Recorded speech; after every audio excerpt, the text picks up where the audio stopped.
Hey, this is Travis. In the last video, we talked about the most foundational DApp out there, which is a DEX, and the one that we talked about was Uniswap. In this video, we're going to talk about minting stablecoins using a protocol called MakerDAO. Let's get into it.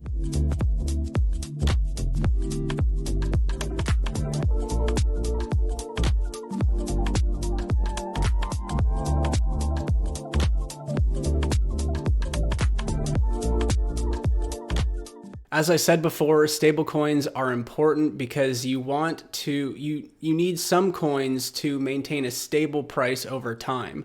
The vast majority of Web3 tokens, as we know and hear on the news, are highly volatile. So it's difficult to have like these economies, a decentralized economy in Web3 only with volatile assets. You need non-volatile assets that are more ideal for a medium of exchange. Like people are going to want to use them to make payments, and merchants are going to want to accept that digital currency as a payment. And so stablecoins is one answer to this.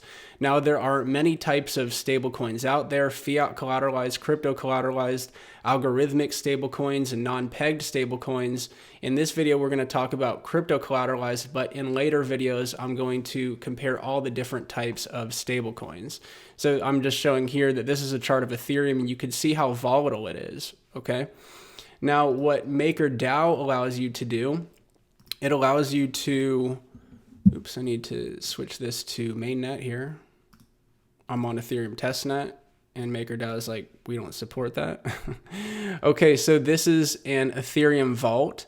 And what I can do with this is deposit my volatile Ethereum asset into this vault and then mint stablecoins using this Ethereum as collateral.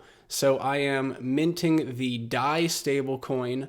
I'm taking out a DAI stablecoin loan on the Ethereum collateral that I put in. Now, you may wonder how this can work because Ethereum is so volatile. So if I put in $3,000 worth of Ethereum and I withdraw $2,000 worth of DAI, but the price of Ethereum crashes by 50%, then now my collateral is worth $1,500, but my loan is worth $2,000 still. And so in a world of Web3 where no one knows my identity is connected to this wallet, I could just run away and essentially gain like $500 from that transaction, right? I would never have to close that loan out.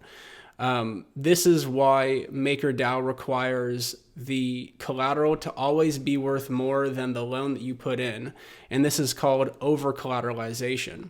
So you can see that the minimum collateral ratio is 170%. That means that at a minimum, the collateral needs to be worth 170% that of the DAI loan that you put out. And if for some reason the price or value of your collateral drops below this 170% collateral ratio, then you're automatically going to get liquidated. See, the cool thing about these DeFi protocols is everything is automated with smart contracts. And so basically a bot is going to say, like this minimum ratio has been passed, and it's going to sell whatever ether is necessary to pay back the DAI loan, and then close the vault, and then return whatever ether is left to the user. This is how MakerDAO ensures that there is always enough collateral to support the outstanding loans. This is different than the traditional finance world. A lot of times you can get under collateralized loans here. And I think this is because we track our identities in the traditional finance world. So you can see if people default on a loan, then it affects their credit score and it can be bad for them. But at this point, Web3 isn't mature enough to where we can assign credit scores to wallets and that it's connected to our identity enough. So I think maybe eventually we'll see under collateralized crypto loans, but for right now, this is not the case. And you might wonder, well, what's the point of this if like basically you already have that value of money and you're just taking a loan out on a lesser value of that money. Like, what's the point? I thought a loan was you borrow money that you don't have right now. So that you can make a purchase with that money right now. That's kind of the point of a loan.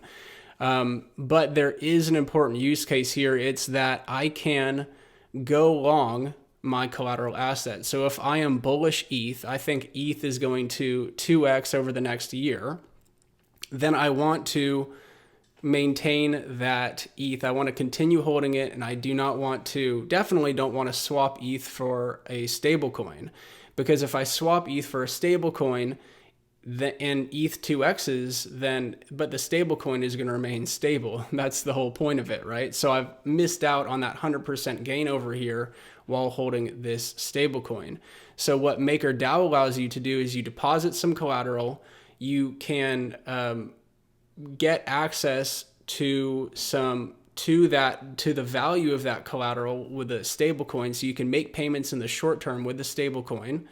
And of course, you're paying a fee on it. Like it's an interest rate, right? So the loan isn't free. You're having to, when you pay back the DAI loan, you're going to have to pay back in some interest. Okay. But I never lose exposure to my ETH. So if ETH does 2x, then I can pay my stablecoin back, and I have that ETH now back in my hands. Also, if I swap ETH for a stablecoin, it triggers a taxable event, at least in the US, right? So if my ETH had appreciated before and then I swap it for DAI, then I'm going to have to pay capital gains taxes on that ETH. But if I just deposit my ETH in a Maker Vault and then take out a DAI loan on it, then this does not trigger a tax event, and I am not going to be taxed on those capital gains. So you can think of MakerDAO and these vaults as a self-loan. I put in collateral and I'm taking out DAI against my own collateral. Now there is a whole nother suite of lending protocols called, some of them being Compound, Aave, Rari Capital, that we're going to discuss in the next video. And it opens up the crypto lending markets to a much wider variety of tokens. So now anyone can supply tokens to lending pools, and then borrowers can come in and borrow this crypto. And this is very important. It brings it closer to what we have in the traditional financial system, which is a time value to money. Now we have in true opportunity cost for holding crypto, because it establishes interest rates across the tokens in the ecosystem. So now you have another way to earn interest on your crypto. We'll talk about it in the next video. Thank you.